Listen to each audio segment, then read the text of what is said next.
अत्यधिक धूप में रामू अपने छोटे से खेत में काम करता है। पसीने से उसके फटे कपड़े उसके थके हुए शरीर से चिपक जाते हैं। प्रत्येक हरकत धीमी है, गरीबी के बोझ से दबी हुई जो उसके चेहरे पर अंकित है। वह हल को प्रतिरोधी धरती से धकेलता है। उसकी भौहें चिंता से सिकुड़ी हुई हैं। मैदान उसके सामने फैला हुआ है, जो जीवित रहने के संघर्ष का एक कठोर प्रमाण है। उनके थके हुए हाथ हल को पकड़ते हैं। एक बेहतर फसल के लिए एक मौन निवेदन। रामू अपने गांव के खेत के बीच खड़ा है। उसकी छाया फटी हुई धरती पर लंबी है।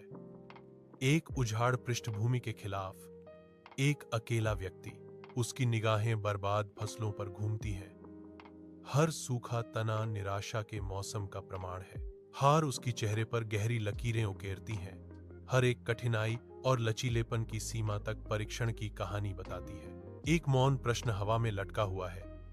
जब भूमि कुछ नहीं देती है तो वह अपने परिवार का भरण पोषण कैसे करेगा?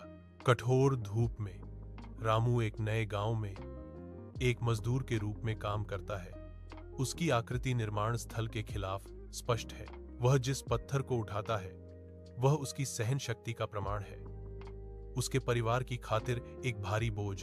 पसीने से उसकी आंखों में चुभन होती है, फिर भी उसकी निगाहें टिकी रहती हैं। अपनी दृढ़ता में अडिग। वजन कम होता है, लेकिन उसकी आत्मा टूटने से इनकार करती है, जो आशा और प्यार से प्रेरित है। वह थका हुआ है, लेकिन अपने परिवार के लिए बचत करना नहीं छोड़ेगा। विशाल आकाश के नीचे रामू अपने खेत में कड़ी मेहनत करता है। हर हरकत नए उद्देश्य और आशा की एक झलक से भरी हुई है। अपनी नई खरीदी हुई बीजों के साथ रामू खेत जोतता है। उसकी भौहें एकाग्रता में सिकुड़ जाती हैं, क्योंकि वह अपने सपनों का पोषण करता है। धीरे धीरे उसकी कड़ी मेहनत रंग लाती है, क्योंकि फसलें फलती फूलती हैं, जो परिदृश्य को जीवंत हरे और सुनहरे रंगों से रंगती हैं। रामू अपनी भरपूर फसल के बीच खड़ा है, एक आत्मनिर्भर किसान। उसका चेहरा अच्छी तरह से अर्जित खुशी से चमक रहा है।